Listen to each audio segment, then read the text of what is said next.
Comment multiplie-t-on des matrices? Partie 2.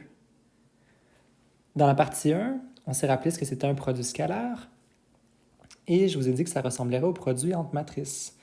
Alors imaginons qu'on ait une matrice 1, 4, 3, 2, 5, 6, puis qu'on veuille la multiplier à une matrice 2, moins 5, moins 4, 8, 7, 9. Alors, comme je vous disais à la fin de la partie 1, il faut, pour bien comprendre le produit matriciel, imaginer que les matrices sont plutôt des boîtes de vecteurs que simplement des boîtes remplies d'entrées indépendantes les unes des autres. Puis ça va avoir du sens avec nos applications, en particulier avec l'application principale qu'on va étudier dans le chapitre 2, qui est la résolution du système d'équations linéaires. Donc, dans la matrice, quand on fait le produit matriciel, on va toujours imaginer que la matrice de gauche est composée de vecteurs horizontaux, puis que la matrice de droite est composée de vecteurs verticaux.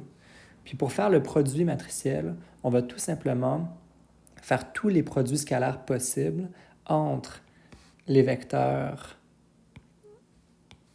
de gauche puis les vecteurs de droite. Alors, on va dire que ça va donner une matrice C, puis on va s'attaquer au problème de calculer cette matrice-là, qui est donc le résultat du produit. Et donc, dans la matrice de gauche, on a deux vecteurs, donc deux vecteurs horizontaux. Puis dans la matrice de droite, on a deux vecteurs verticaux. Et donc, premier vecteur, deuxième, premier vecteur, deuxième. Puis on va calculer tous les produits scalaires possibles. Donc, C11, ça va représenter le produit scalaire entre le premier vecteur de la matrice de gauche, puis le premier vecteur de la matrice de droite. Alors, si on fait notre produit,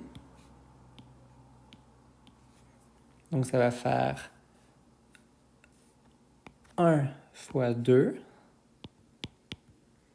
plus 4 fois moins 4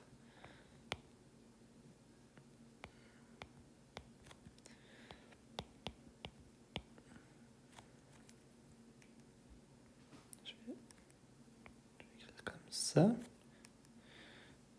plus 3 fois 7. Donc ça, c'est le premier produit possible.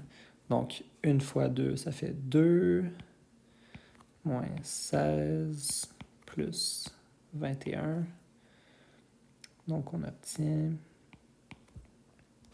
7. Ensuite, on va calculer C12. C12, donc, c'est le produit entre le premier vecteur de la matrice de gauche puis le deuxième vecteur de la matrice de droite. Alors, ça fait donc 1 fois moins 5 plus 4 fois 8 plus 3 fois 9. Ça fait donc moins 5 plus 32 plus 27. Et ça donne 54. Et on continue comme ça. C1, 3. Ah, pardon. Il n'y a pas de C1, 3, c'est C2, 1. Donc, c'est le produit entre le deuxième vecteur de la première matrice et le premier vecteur de la deuxième.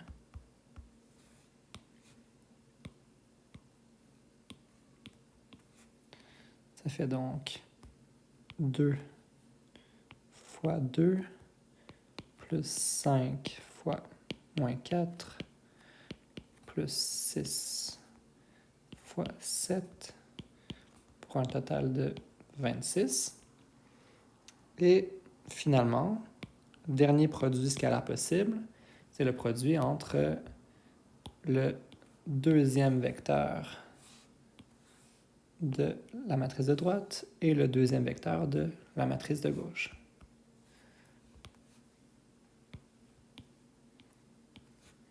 Ça fait donc 2 fois moins 5 plus 5 fois 8 plus 6 fois 9 pour un total de 84. Et ces 4 produits qu'on vient de calculer, qui sont tous les produits possibles entre les vecteurs de la première matrice puis les vecteurs de la deuxième matrice, ça nous donne les entrées de la matrice résultante C. Donc ça va être une matrice 2 par 2 avec les C comme entrée C11, C12, C21, C22, ou encore avec les valeurs qu'on a calculées, donc 7, 54, 26, 84. Donc c'est comme ça qu'on multiplie des matrices. Donc la matrice produit, le résultat du produit, c'est la matrice qui contient tous les produits scalaires possibles entre les vecteurs des matrices de départ, comme on vient de le faire.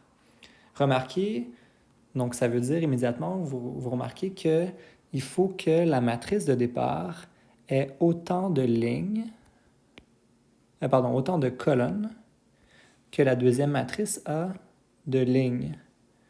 Mais sinon, on ne pourrait pas faire nos produits scalaires.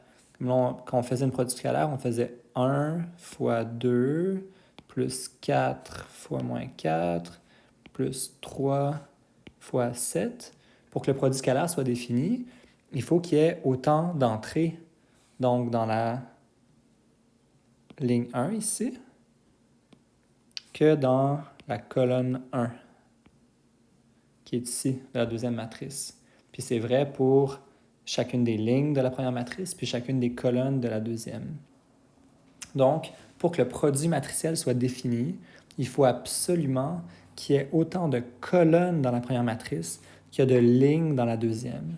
Si jamais vous n'avez pas ça, le produit matriciel n'est tout simplement pas défini, vous ne pouvez rien faire, ça s'arrête là. Puis sinon, donc si on a le bon nombre d'entrées, donc autant de colonnes dans la première matrice que de lignes dans la deuxième, à ce moment-là, on fait le produit comme je viens de le faire.